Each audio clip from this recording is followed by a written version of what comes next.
maybe back on the floor of the House for a vote tomorrow. We've been asking how things have gotten put in. Want to try that? How things got in and got out. Right. Yesterday, we asked Democratic Senator Jon Tester about a new health care provision, and we asked Republican Senator Arlen Specter about the details of that particular bill and how it got there in the first place. Here is how he described it. How could something as important as this have been stuck in this bill and tried to be crammed down the throats of the American people in a way where even the president is threatening us with economic collapse if you guys don't sign off on it instantly? Well, when you want to find out who put provisions in bills which are hundreds of pages long, it's a constant battle. And candidly, that's why you need more time to have hearings. We've never had hearings on this bill. We've never had a markup where senators go over it line by line. All right, that was yesterday. Now today, BYA, because you asked, we got this question out of Jeff Miller. Jeff Miller writes, and he wants to know, why is it so darn hard to identify the individuals and hold them accountable for inserting specific components into the bill? Good question, Jeff. Thank you, Jeff. Trish Turner, our senior Capitol Hill producer, is on the Hill, where she's buried, well, not yet, but soon to be, neck high and all this paperwork there. Trish, we get the question every day. I mean, viewers want to know, how do they know which member of Congress is inserting this or supporting that amendment? What can you tell them?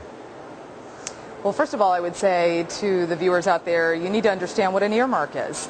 It's, put simply, it's a special project put into a bill for a specific amount of money and by a specific member. It's the best way to describe it is maybe your viewers will remember one famous project. It's called the Bridge to Nowhere, put in by Senator Ted Stevens, former Senator Ted Stevens.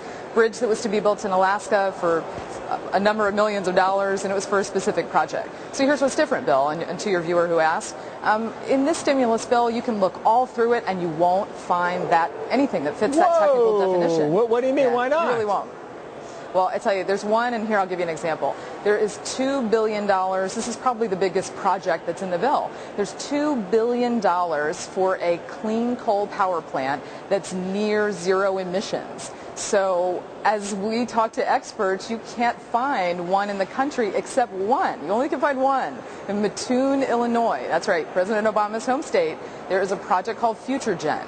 It's $2 billion. But Trish, what you're saying, though, is in this bill, and we're looking at the language in the stimulus bill now that you described there now. Oh, good. In this bill, you cannot find the names of the members of Congress attached to the amendments?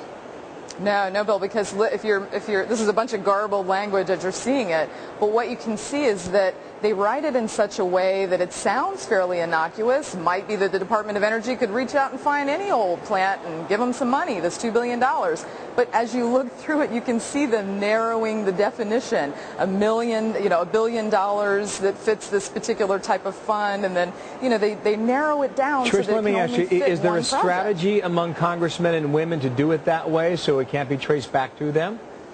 Well, it's far be it for me to put any motive on these guys, but they don't like the idea of pet projects, and President Obama has made it anathema.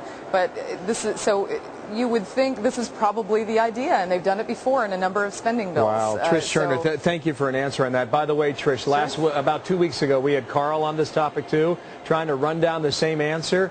We went to Senate.gov, told our viewers to go to that website. Man, you need a master's degree to figure that stuff out before you get through the entire bill. Right. Trish Turner, that's a fascinating answer, and one that suggests folks are running for cover, in a manner of speaking. Trish Turner on the Hill, you got a question you want answered? Something like that? Hemmer at foxnews.com. Our email lines are open right now because you asked. And thanks again to Jeff Miller for that question.